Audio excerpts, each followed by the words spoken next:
Hello friends, welcome back to my channel again. Today this is the most exciting video because yet again I'm going to talk about all the books that I read in the Wrapped Pages challenge, that is book number 11 to 20.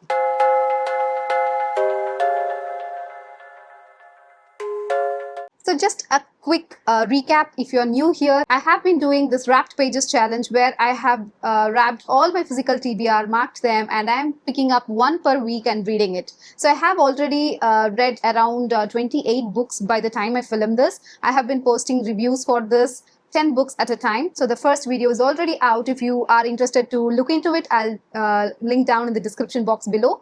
And this time we are going to see the next set of books, that is book number 11 to 20. And I can't wait to talk to you about all the books because one of a book is such a dream for me to read and complete, and I'm so happy about it. So let's just get started. The first book, that means the 11th book that I read in this Wrapped Pages challenge, is The Vegetarian by Han Kang. And this was such a roller coaster ride, to be honest. This is a story of a woman, and it's told in a three perspective: her husband and her brother-in-law and her sister. So we don't get actually what she's thinking, but it's all about her. And you will get frustrated when you read about the husband's perspective. So this story is about this girl who has suddenly one day had a dream, and she just becomes a vegetarian. She decides to become a vegetarian, and she just stashes out all her non-veg at the home. And her husband is so annoyed by this act that everyone is giving sympathy to him instead of her, that she has taken a choice that is affecting so many people around her and all those things. And people literally are very cruel to her, even her family, just because she chose to be a vegetarian suddenly one day. And that is apart. And her brother-in-law, so he comes in, he's an artist. It's weird, it's very weird when you read that portion. So I don't want to talk about that portion because it was really very weird, but the third portion was so heartwarming, and it was so meaningful and important to this entire story, where her sister finally empathizes with her and finally tries to help her and be there for her, and it's all about it. And it is a book about depression, mental health, choices to be fair, and there is a lot of feminist touches in here, but none of them are on your face. It's like very subtle, and you have to think about what they are saying. It's not direct book. You have to sit with it. You have to think about what has happened to her and all those things. This is a brilliantly written book, although it made me very frustrated, very angry, and I lost my mental health after reading this. But still, I think this is a wonderful book. You should read it. I think it is going to be a very meaningful and intentional book that you read. So I highly recommend you to check this out. And I think I am giving this a 4.5 stars. So book number 12 is actually a book that I'm reading for the first time from this author. She's a popular one, and she's Arif Kong, and this is Yellow Face. This is a book kind of psychological thriller kind of thing. It was marketed as that genre, but the way I see it, this is kind of a retelling of Crime and Punishment. So this girl who is kind of an author, and she is stealing another author's work, and the repercussion that she faces in her mind after doing such a horrible thing is what this book is about. So I immediately connected this book with the Crime and Punishment, how resembling both are. That is how I saw it. So I loved this book. I enjoyed it, although I felt like the later part was rushed and finished it in a in a rushed way. I felt like it needed time, and I don't think this is the best book the author ever written, even though I haven't read anything else from her. I could see that it was a kind of little bit amateur, but I loved the concept. I loved it because it reminded me of my time reading Crime and Punishment, and it's exactly that kind of thing. So I recommend this book if you want to have a fun time with the reading, to know what is happening in a person's mind when she commits a crime and tries to cover it and tries to justify it in her own reasoning. But you should check this out. I read this in a single sitting. I just picked it up in the morning. I finished it by the night, and that is how addictive this is. So I think I gave it 3 stars or 3.5 stars. So I recommend you to check this out. So book number 13 is the one that I'm most excited to talk to you about in this entire pile, because I read The Count of Monte Cristo by Alexander Dumas. This was like a dream come true for me. I never thought I could make this. I never thought I could read this entire classic in a week just because I was in a reading challenge. And my God, this was like the best book that I ever read. You should really, really check this out. It is a five-star read. I'm just saying it before I talk about this book. It's a five-star read. I highly recommend you should pick it up. Don't be intimidated by the size. It is a lovely story about revenge. So it follows a guy called Dante, and he is wrongly accused of a crime, and he's been sent to the jail for a crime that he did not commit, and almost 14 years of his life is spent in the jail. He escapes the jail and takes revenge on all those people who were the reason for him to go to jail and lose his life. This is the simplest way to explain it.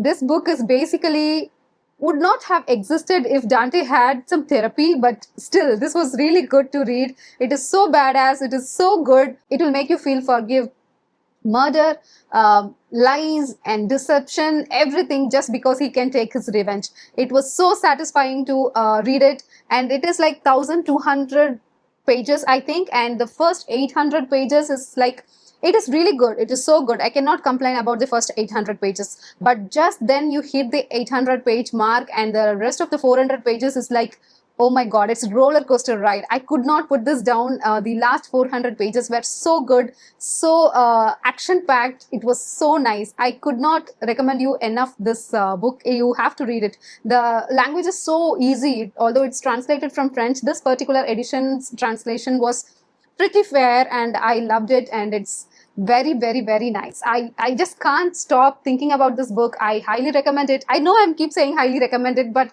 I really want you to read it and get back to me how you felt, how you liked it, what you did not like, whatever it is. I do want to talk about Count of Monte Cristo in my comments. So if you are someone who have already read it, do please comment on the video what you really liked about this book. I would love to chat with you guys. So from this point onwards, I fell into a rabbit hole of reading classics after classics after classics. And I'm not complaining about some of the classic, but this classic did not, it did not do for me. That is Mary Ann by Daphne du Maurier, and I am a huge fan of Daphne du Maurier books. I just love her books, how atmospheric her books are, how thrilling and enigmatic the characters are. I just love it. But this is none of it. This is her kind of a biography of a loose biography of her great great great grandmother Mary Ann, who was kind of a con artist, if you may say, because she was married to someone who was a drunkard, and she had kids, and she had to survive in that society. So she uh, goes as a mistress to a duke, and she manipulates, she climbs the political stairs of the England during at that time. She was making major decisions, and then there was a downfall for her. She was in exile and that kind of thing.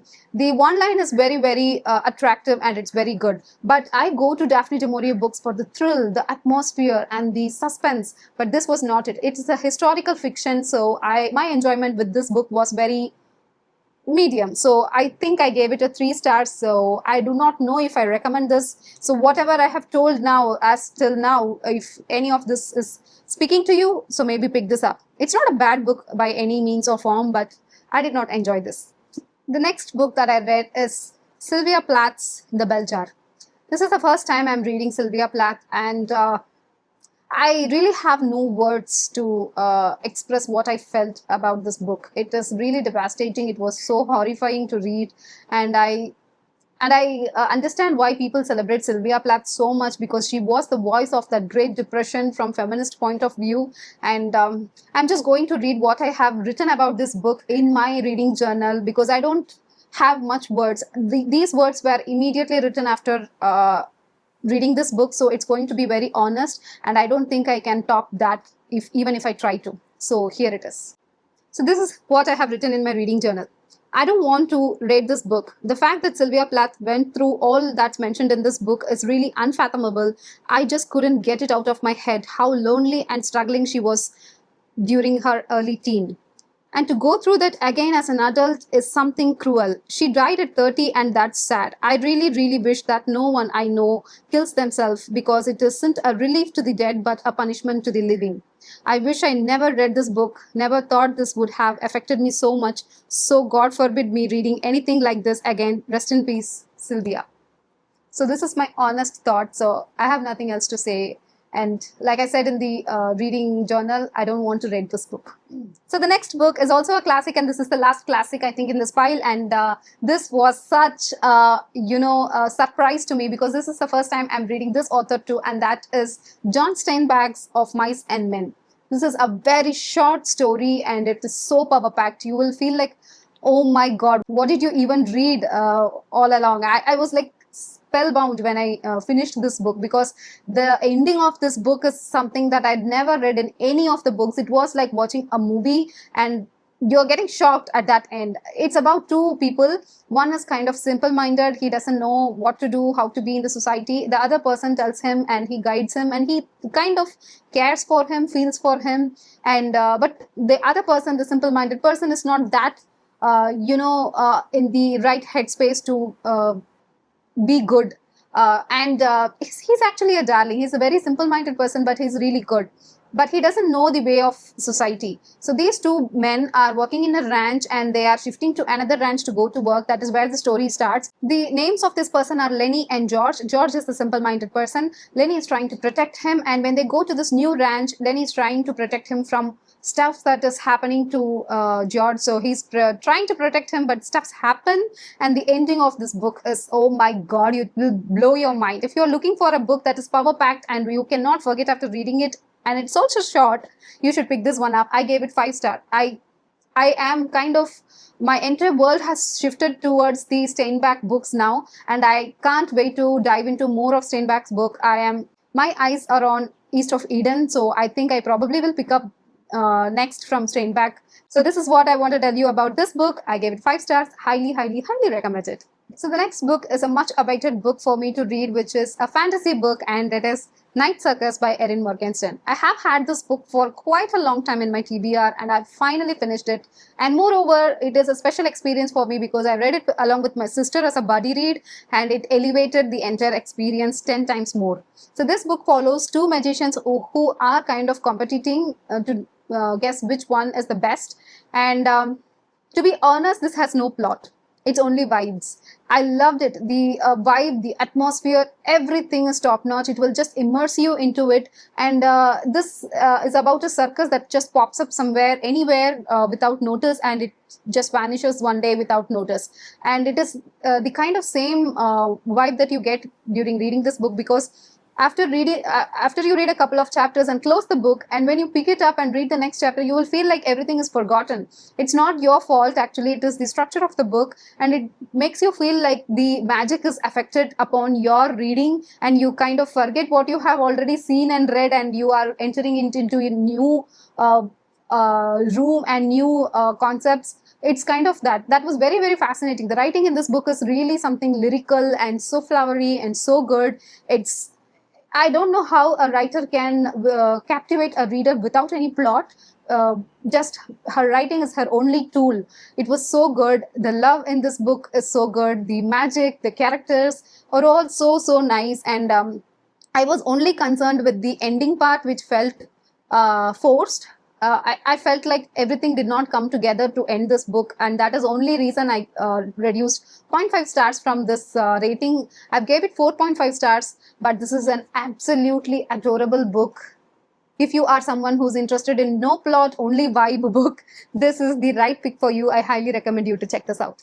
Do you know the feeling that you have read a book but you remember nothing of after reading it? Even if you try to remember it, you feel like you have some snippets of the book, but you don't remember the overall plot of the book. That is how I feel about this book. It is The Sisters Grimm by Mena Van Praag. So this is a YA fantasy book. It's about 4 sisters, and they all have magical powers which can, manipulate specific elements of life like earth, water, fire, and air. And this reminded me of a 90s cartoon which I used to watch along with my sister, and I love it, which is called Captain Planet. There also everyone has specific powers which can control each element of the nature. And that is how I felt in this also. And this is about the 4 sisters. They have been erased with their memory, and they have to find out their sisters. They have to connect with their sisters. They have to experience their magic, and all has to be done before they turn 17. And there is a war going on, and the actual villain is her father. It's all very, so much of world building, and it's nice. It was nice. I enjoyed it while reading it, but I don't remember much, if I am being honest. So I gave it 3.5 stars. If you're interested in reading some YA book, fantasy ones, I think you will enjoy this. The next book that I read is also a banger, and it is also a feminist story. This particular set of 10 books have been kind of women-centric books for me. It is really interesting how it turned out. The choices were really good, and this is one of the most powerful feminist story that I ever read, and it's called The Thousand Splendid Suns by Khalid Hosseini. And oh my god, this devastated me. Just look at the annotations I have done, the tabbings, amount of tabbings. That is how much I loved it. This is clearly a 5-star read. I cannot take away anything for any reason. It is really good. The author has written this so well. I think this is his best work. I am yet to read The Kite Runner, and I'll be the judge of it, but it is far better than the what was that book that I read? And the Mountains Echoed. It is far better than that. I was immediately immersed in the story. I could relate to the characters. I was feeling for the characters. It is so devastating that Miriam was going through such a hard life, and at least Lila had something to care for from Miriam, but Miriam's life is so sad. So this, before I talk about the characters, this story is about two women in Afghanistan, how patriarchy, war, terrorism, everything is playing a role on them, how religion is playing a role on them. It is about that and how they survived, what was their life journey like. It is a heart-achingly beautiful story of love, of friendship, of resilience, and it's much more. It's really, really good. I loved it. 5 stars. This is the last book that I want to talk to you about, and the book is yet again a feminist story, and that is Voyage Home by Pat Barker. And this is a Greek mythology retelling from a woman's perspective, and this is in the time period where the Trojan War has ended, and people are going back to Greece, where that journey is covered mainly here, and what we're going through different characters' mind after a 10-year-long war. What will be their state of mind? That has been explored here, and from the feminist perspective. And in this story, we mainly follow Cassandra. Cassandra is the Trojan princess, and she has been given a boon by Apollo, the god. She has the ability to foresee the future, but nobody will believe what she is saying. That is her curse. So she literally sees the disaster that is going to happen, but she cannot stop it. No one will believe her, and she has been branded as a mad woman in that society. And this is about her when she starts this journey along with Agamemnon, who's the Greek king who has won the war, on whose leadership the war has been won. So they are going back. Agamemnon has taken Cassandra as his prize, and there is also one character who's a lady in waiting for Cassandra. It is told in her perspective. She is actually telling us the story. And also we end up how Agamemnon gets died by his wife. His wife basically kills him because he gave his daughter as an offering to the god so that the war can be won. I know it's a cruel thing, and I'm not giving any spoilers because this is out there for thousands of years, and it is kind of a known fact. If you're going into the Greek mythology, you might have researched before what is the overall plot of the Trojan War and the Odyssey. And this is that. I loved it. It is so good being in that ship with all of them, and facing their mental health degrading after a 10-year-long war was very interesting to see. And I think I'm going to read more from Pat Barker regarding this Greek mythology. So I highly recommend you to check this out. I gave this 3.5 stars. I enjoyed it. So that is pretty much it, guys. These are the 10 books that I read in the Draft Pages challenge from 11 to 20, and I'm super excited to go on. It's going on really well. I am having super fun interacting with you every time I post a video of me opening up a book, and you guys are very interested to know what it is and how am I going to like it, and waiting for my review and everything. It means a lot to me. I am very, very thankful for you to being engaged with my videos, even though I am not posting regularly, even though I am very, very not on the trend. You guys still come and watch my videos. It means a lot. So I'm very thankful for you. And as always, do let me know what have you been thinking about these books. Have you read any of this? Do you think my review is opposite of yours, or you align with my taste? If anything that comes up to your mind, you have to drop in it as a comment. I would love to know. I would love to chat with you guys. So I'll see you again in a very next video with a bookish content. Until then, this is Sushmita signing off. Keep reading. Bye-bye.